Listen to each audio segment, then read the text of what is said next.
So, Jimmy, thank you so much for taking the time to see us. How do you find your few hours in Norway so far? They've been fantastic. The inside of the hotel is amazing.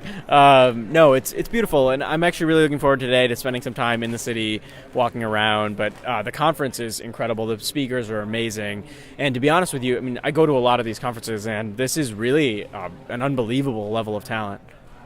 Happy to hear that. So, I really enjoyed your presentation. One of the things I found really interesting was how you guys work with headlines, and how you land on the right headline. So can you tell me a little about the process of developing headlines and testing and stuff like that? So it's an art and a science, right? We study patterns. We tend to know what works, but it's also like moments of creativity. A headline, there can be like 10 different ways that you get up to the right headline. You know, you could be just a brilliant editor yourself. You write the piece, you write a great headline. Everybody's like, that's a great headline. And then you go from there. More frequently, what happens is someone will toss out a headline to a small group of people. And they'll say, what can we do to make this better? Someone else will come in with a one word. Someone else will say, maybe you try it like this. And someone else will say, you should try it like this. 50 emails later, you have your perfect headline. And that's actually usually the way that we get our most successful headlines is through group brainstorms. And through emails? It's mostly email. You'd be surprised. Like, it's actually a lot of email that contributes to it. One of the pieces that I showed in my presentation took 51 emails to get to that right headline. Oh, wow. But you have to be disciplined. I mean, you have to actually care that much about headlines. You have to pay that much attention to headlines. It's actually incredibly important. Yeah, I can imagine that. The one thing I like that you guys have a lot of stats behind the scene on how your content reacts. Do you think that's an important factor to make people actually care about the headlines and the virality and the shares? I think so. It's not the end of the sort of story, right? Like, just because a lot of people saw something doesn't necessarily mean it was a success or a failure. But it's really important that when people see that they change something, that the traffic actually changes as a result of whatever it is they decided to tweak.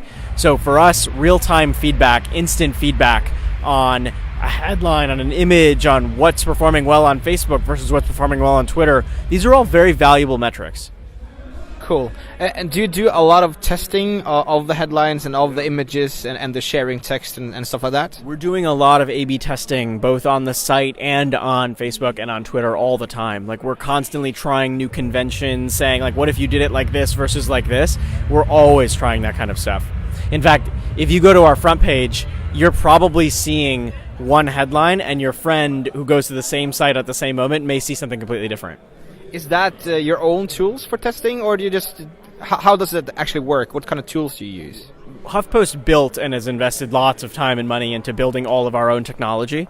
And part of the reason is because we can then adjust it as the internet changes, right? So when something changes, we can quickly change our tools.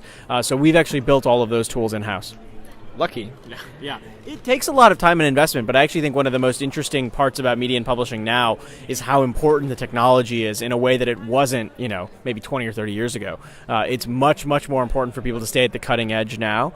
And for us, that means investing a huge amount of time in technology, a huge amount of money in technology, but also our editors and our technologists actually sit on the same newsroom floor. They work very closely together. So I am constantly in touch with technologists and what they're doing, that kind of thing. Cool. One last question. What advice would you give to content marketers to create successful content now in 2014?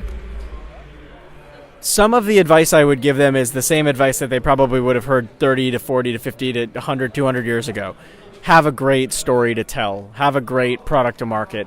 If you're trying to tell a great story for something you don't believe in, people will see right through it. If you have a great product, but your story isn't compelling, or you're not giving people a reason to care, you're not giving them an emotion to hang on, no one's going to get excited about it. Some of what I would tell them now is very different, which is social media can be your best friend. It can also be your worst enemy, but it can also be your best friend if you use it in the right ways.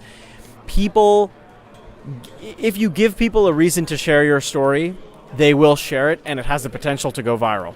So always think about kind of what is the part of the narrative that people want to share. A great example is actually I think people talked about it, but that Volvo ad with Jean-Claude Van Damme doing the splits, that was good content, and it was very shareable because it evoked an emotion, and the emotion was awe.